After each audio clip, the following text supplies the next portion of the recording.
So, Mav is asking, how do you overcome boredom when you know the Bible so well? Once you know the stories, how do you go deeper in faith? So Mav or Maeve, this is something that I personally can relate to because I went through the same thing. Well, I remember being this even in adulthood and even as a teen where I just got to the point where I'm going to church, I'm hearing the same stories every week, and I felt like, okay, I know everything. There's nothing new to get.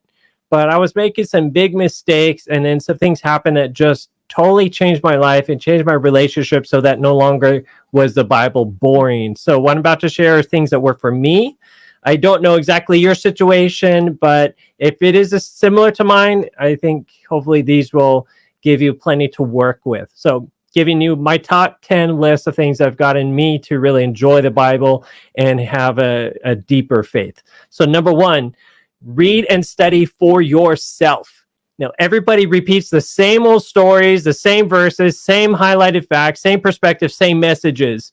And it really gives this false sense that you know it all and they know it all. And there's just a small universe of facts and things to know in the Bible. Whereas when you're reading for yourself, you're going to see new details emerging, new patterns, new context, and every time you're getting something new. And so that's the first really big one. And if you're ready reading, ready studying, you're not getting that, then let's talk about some of the others. Number two, prayer. Prayer is essential. Pray for the will to read, pray for it to be interesting, and pray for new revelations. And again, this will open amazing doors. This is the type of prayer that God loves to answer.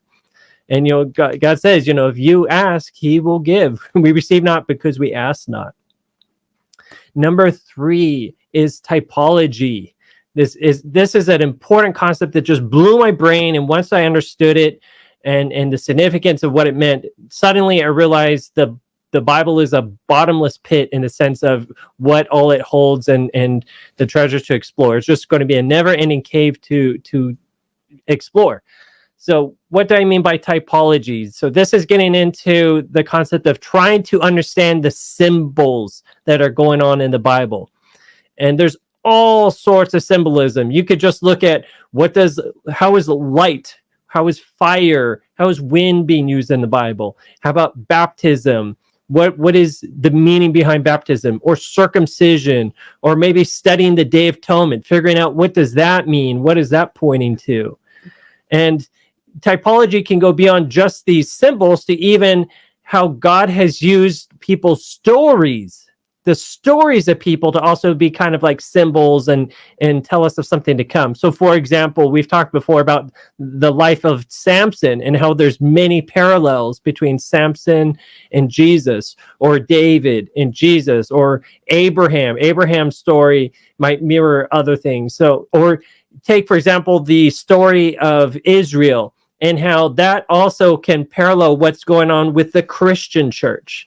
So there's just no limit to when you start realizing that there's deeper truths and even symbols within the very stories that are written there in the Bible. It's mind-blowing. Now, the next one to me, this again opened up the Bible in a whole new way, got me super excited about it, is Christology. This is a fancy word for studying appearances of Jesus, especially in the Old Testament. A lot of people think Jesus just showed up in the New Testament. That's the first time he's there, but he's actually appearing again and again and again and again throughout the Old Testament. So if you go on an Easter egg hunt looking for Jesus in the Old Testament, I think you're going to have a lot of fun. Number 5 is study the original Greek or Hebrew and the context of the words there. Because now you're going to realize that the translations you're seeing in English actually are leaving out a whole lot. And when you start trying to think like a Greek, or think like a Hebrew, now you're realizing, these words used are so much richer and deeper than we even get any clue just reading the English translation. And then the next one is, so number 6 is mix and match the modes of studying. This one helped me so much where, let's say I'll be listening on audiobook. So going through the Bible on audiobook, just let's say from start to finish, not not chronologically, but as it appears in the Bible. And then meanwhile, I might be studying that day also a specific topic in a hardbound Bible or one that I'm reading or in an app. And then I might be also listening to sermons by other people who are going really deep into Bible verses. And then I might also be reading in books and commentaries. And when you're just taking in knowledge and ideas and thoughts from so many directions, you're going to now start seeing more patterns emerge that you might not have otherwise. And now dots get connected like, oh, I remember this from this and this from here. And just because of seeing things in a different randomized order and setting you up to get information from multiple directions, now you're going to have, again, amazing things happening. Then number 7, look for overarching themes. There's so many common threads and repeating concepts throughout the Bible, and just pick one of those and study it. Like the concept of separating or holiness, the concept of standing. This is sort of like the typology I mentioned earlier.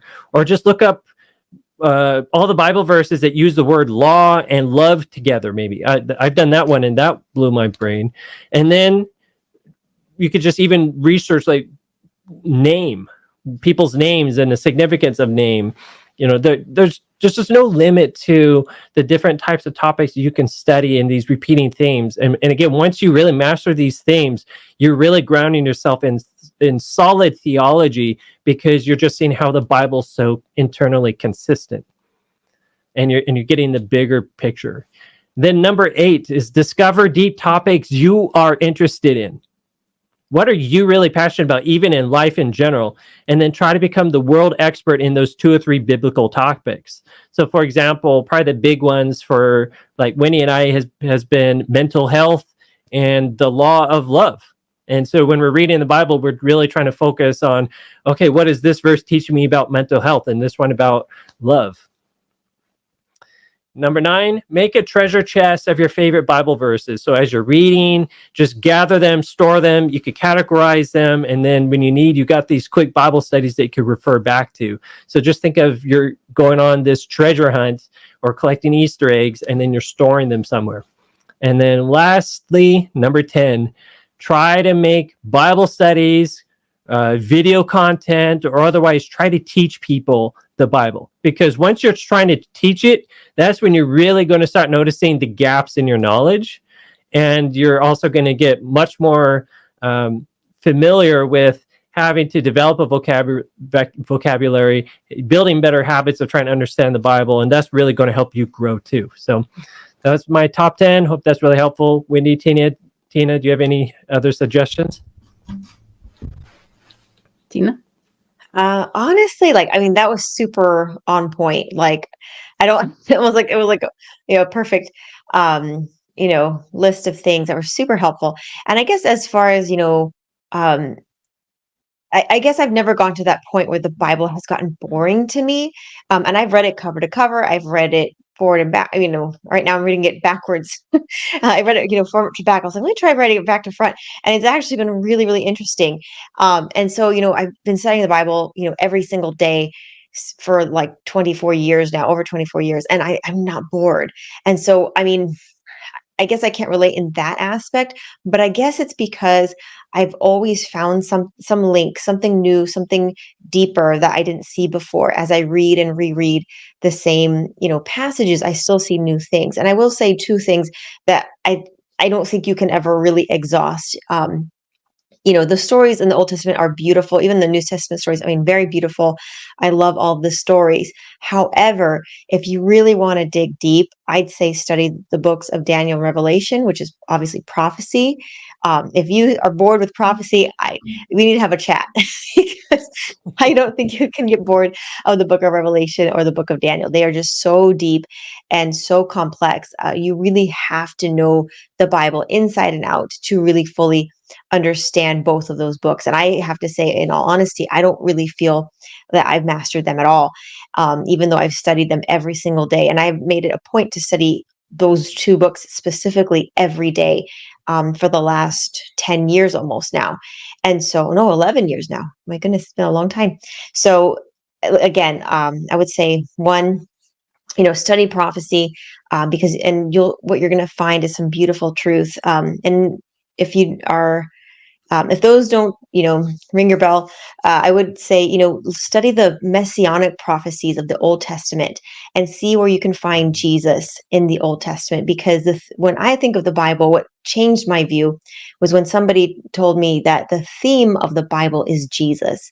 And when I looked for Christ in the Bible, I started seeing so many new and beautiful things, Old Testament and New Testament, cover to That was a cover. big one for me.